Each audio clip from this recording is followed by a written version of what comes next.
یہ ایک ارطغرل ایک ترک قبیلے میں سے تھا اور ایک ترک سردار کا نام تھا. اصل میں کیا تھا یہ، اس کی حقیقت میں آپ کو بتا دوں، شاید 5-10 منٹ میں آپ سمجھ لیں گے. دیکھیے اصل میں ایسا تھا، یہ تقریباً 1170-80 کے دشک کی آس پاس کی بات ہے کہ جس وقت عباسیوں کا دبدبا اور دور ختم ہو رہا تھا اور اس وقت ایوبیوں کا بھی دبدبا اور دور ان کا ختم ہو رہا تھا، وہ کمزور پڑ رہے تھے. اس وقت دنیا میں ایک ہی سلطنت تھی جو مسلمانوں کے پاس مضبوط تھی، وہ سلجوقیوں کی سلطنت تھی. سلجوقی سلطنت ایک مسلمانوں کی قیام گاہ، پناہ گاہ بس وہی تھی. باقی مسلمان جگہ جگہ قبیلوں میں بٹ چکے تھے، جگہ جگہ قبیلوں میں بٹ گئے تھے، الگ الگ قبیلے ہو گئے تھے، بٹ گئی تھی ریاستیں ان کی. بس ایک سلجوقی سلطنت مضبوط تھی، وہ بھی صلیبیوں اور منگولوں کے درمیان پھنسی ہوئی تھی. یعنی صلیبیوں اور منگولوں کے نشانے پر تھی سلجوقی سلطنت بھی، جس کا سلطان علاء الدین، جس کا سلجوقی سلطنت کا روح روا بچا ہوا تھا، لے دے کے ایک سلطنت بچی تھی. اس وقت مسلمان اپنی تنزلی کی طرف جا رہے تھے، یعنی سلطنتیں ٹوٹ گئی تھی، قبیلوں میں بٹ گئے تھے. تو ترکی میں آج وہ علاقہ ترکی میں ہے، اس وقت ایک قبیلہ تھا ترکوں کا. اصل میں ترک اسے خطے کے لوگ جو بستے تھے ادھر، وہ سب لوگ اپنے آپ کو ترک کہلاتے تھے. بیگ بھی یہ ترک لوگ لگاتے تھے اپنے نام کے آگے، یا خان یہ بھی اپنے نام کے آگے یہ ترک لوگ اس دور میں لگاتے تھے.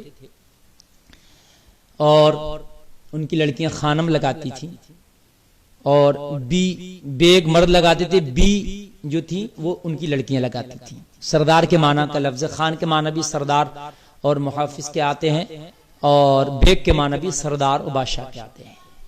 بہرحال تو اس وقت میں ایک قبیلہ تھا جس کا نام تھا کائی قبیلہ. اس کا ایک سردار ہوا کرتا تھا جس کا نام سلیمان شاہ تھا. بہت بڑا عادل شخص تھا یہ، اللہ کا بہت بڑا، اللہ سے ڈرنے والا، اللہ کے احکام کو زمین پر نافذ کرنے والا، عدل و انصاف والا، خدا سے ڈرنے والا اور لوگوں کا سچا ساتھی تھا سلیمان شاہ. اور کتاب و سنت کے مطابق زندگی گزارنے والا تھا. یہی قبیلہ آگے بڑھ کر دنیا کی تقدیر بدلنے والا ہے، کسے پتا تھا.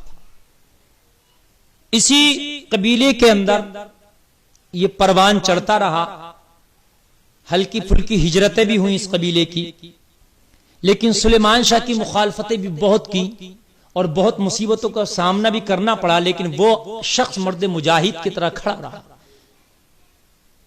اپنے قبیلے کو حلال کمانا اور حلال کھانا اس نے سکھایا، اور جن کی روزیوں میں حلال آ جاتا نا، ان کی نسلیں دنیا میں ایک نئی تاریخ رقم کرتی ہیں.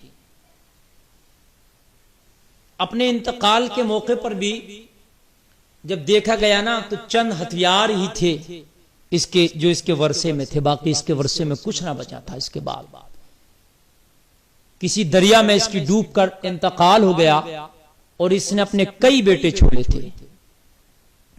اس میں اس کا ایک بیٹا تھا جس کا نام تھا ارطغرل غازی. بہت نیک شخص تھا یہ ارطغرل جس کا نام تھا. آج بھی ترکی میں ارطغرل کی قبر باضابطہ طور سے بنی ہوئی ہے، اور بہت سی وہ ان کی تبرکات اور وہ تاریخی باتیں لکھی ہوئی ہیں وہاں پر باضابطہ طور سے. ترکی نے اس کو محفوظ کر کے رکھا ہے. ارطغرل جب یہ بڑا ہوا تو بڑا ہونے کے بعد میں اس نے اپنے باپ کے نقش قدم پر چلا، اور باپ کے نقش قدم پر چلنے کے بعد اس نے بھی حق اور انصاف کو بلند کیا. پھر اس کی بہت مخالفتیں ہوئیں، لیکن یہ کسی کی بھی مخالفت کو اس نے پیچھے مڑ کے نہیں دیکھا، آگے بڑھتا چلا گیا. اور اللہ کی زمینوں پر عدل و انصاف کو بھرتا چلا گیا. پھر یہ ہجرت کر کے بازنطینی کی سرزمینوں پر، جہاں پر صلیبیوں کی کہہ لیجئے گا قیام گاہیں تھیں اور ان کی سرحد تھی، وہاں پر یہ اپنے قبیلے کو جو ہے منتقل کرنے کے لیے لے کر چلا. اس نے پرچم، قرآن کے پرچم کو آگے رکھا تھا اپنی زندگی میں. یہ ہجرت کر کے جا رہا تھا، اس کے ساتھ تقریباً 400 سے 500 سپاہیوں کا قافلہ صرف موجود تھا جو اس نے ہجرت کی. جاتے جاتے راستے میں دیکھا کہ دو فوجیں آپس میں جنگ کر رہی ہیں. ایک فوج کے قدم اکھڑ رہے ہیں اور ایک فوج کے قدم جم رہے ہیں. اس نے دونوں میں سے کسی کی اس کو پہچان نہ تھی کہ غالب آنے والی فوج کون ہے اور مغلوب ہونے والی فوج کون ہے. اس کا تو ایک ہی کام تھا کہ مظلوم کا ساتھ دیو، جو پٹ رہا ہے اس کا ساتھ دینا اس نے اپنا مشغلہ بنا لیا تھا. ارطغرل نام کے اس شخص نے جب اس نے دیکھا کہ ایک فوج کے قدم اکھڑ رہے ہیں، مغلوب ہو رہی ہے، تو اس نے ان 400-500 سپاہیوں کو، جو چھوٹی سی اس کی ایک نفری تھی، اس نے حکم دیا کہ حملہ کر دو. یہ کائی لوگ لڑنے میں بڑے ماہر تھے، یہ مہارت تامہ رکھتے تھے، اپنے سے 10 گنا لوگوں پہ زیادہ اپنے سے 10 گنا زیادہ لوگوں پر فتح حاصل کرنے کا ان کو ایک مہارت تامہ حاصل تھی. ان سے ہمیشہ 10 گنا زیادہ ہوئے ان پر یہ فتح پا جاتے تھے. جب بے جگری کے ساتھ یہ لڑے اور یہ اپنی انہوں نے بہادری اور جوابردی کا مظاہرہ کیا، تو جس قوم کے قدم اکھڑ رہے تھے اس کے جمنے لگے اور جس کے قدم جم رہے تھے اس کو اکھڑنے لگے.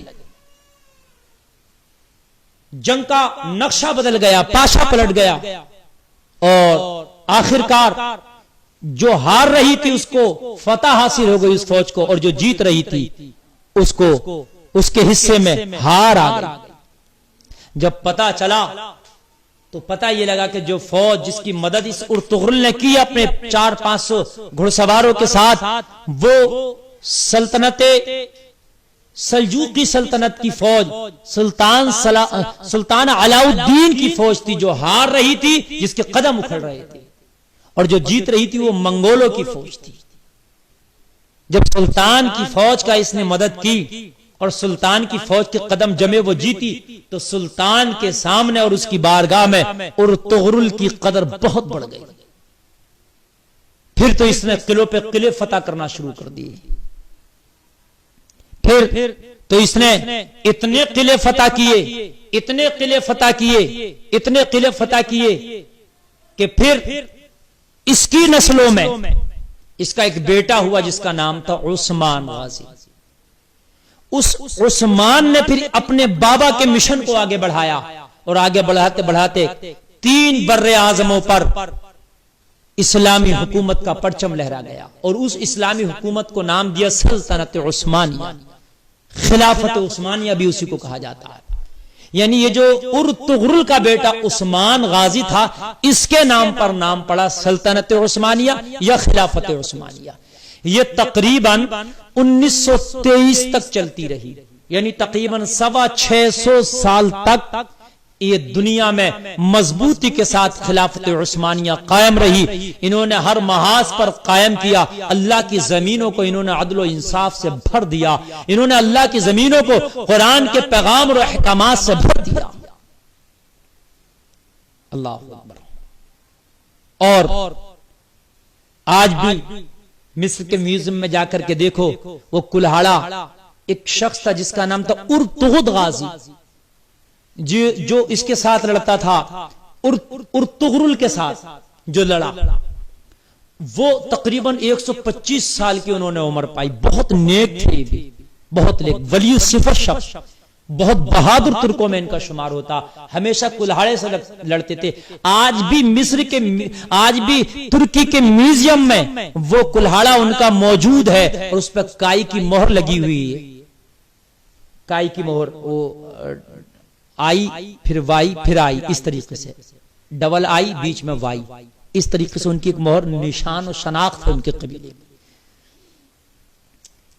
تو یہ ارطغرل غازی کا جو سپاہی تھا، ارطغرل غازی جو کلہاڑے سے لڑتا تھا، یہ سلیمان شاہ کے ساتھ بھی لڑا، ارطغرل غازی کے ساتھ بھی لڑا۔ ارطغرل غازی نے تقریباً 90 سال کی عمر پائی، 90 سال تک لڑتا رہا۔ اور یہ جو ارطغرل غازی کا سپاہی تھا، ارطغرل غازی جس کو جو ہے تاریخوں میں نور گل کے نام سے بھی یاد کیا گیا، تو یہ 125 تھا، عثمان غازی کے ساتھ بھی یہ لڑا۔ اللہ اکبر۔ اور پھر انہی کی نسلوں میں آگے بڑھ کر ایک شخص پیدا ہوا اسی ارطغرل غازی کی نسلوں میں، جس کا نام تھا محمد خان ثانی، جس نے قسطنطنیہ کو فتح کیا تھا۔ قسطنطنیہ کو فتح کرنے والا بھی اسی ارطغرل کی نسل میں تھا، جس کے بارے میں اللہ کے رسول نے فرمایا تھا جو قسطنطنیہ جو جماعت فتح کرے گی بے حساب و کتاب کی جنت میں جائے گی۔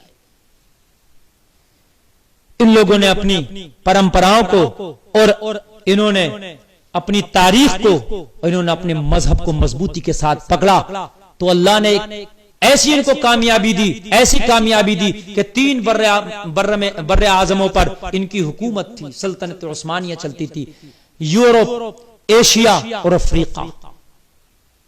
جب 1923 کے بعد اس پہ بین لگا اور جب یہ ٹوٹی تو اس سے ٹوٹ کر 40 ملک نکلے۔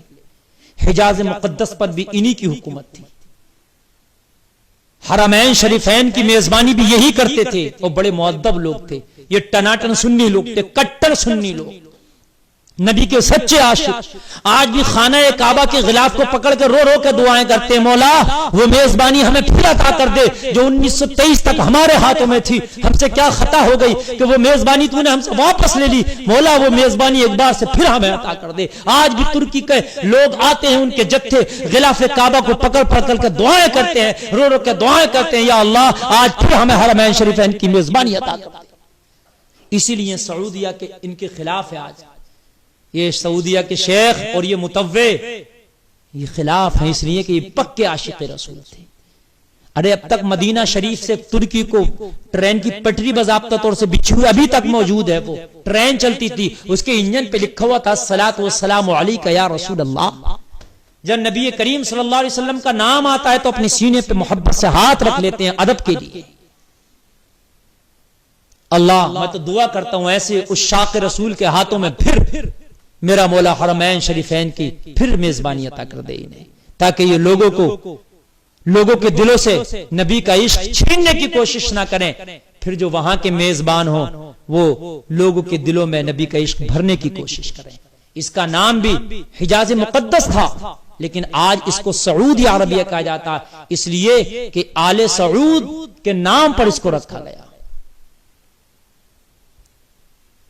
اللہ اکبر۔ یہ ان کی ایک مختصر سی تاریخ ہے۔ پھر وہ بین لگا دیا گیا اور آخر میں اس کو جو ہے توڑ دیا گیا، اور 1923 کے بعد ختم ہو گئی، تقریباً 650 سال۔ یہ ارطغرل غازی نے جو درخت لگایا تھا اور اس نے خواب دیکھا تھا، اور اس کے پیر و مرشد ابن العربی نے اس خواب کی تعبیر بتائی تھی کہ میں نے بہت بڑا سا درخت دیکھا ہے، اس درخت نے دنیا کو گھیر لیا ہے، تو کہا تھا اس کی تعبیر یہ ہے تیری سلطنت پوری دنیا کو گھیر لے گی، اور تو اللہ کی زمینوں پر اللہ کا نظام قائم کرے گا، اللہ کا عدل و انصاف قائم کرے گا۔ یہ معاملہ ہے۔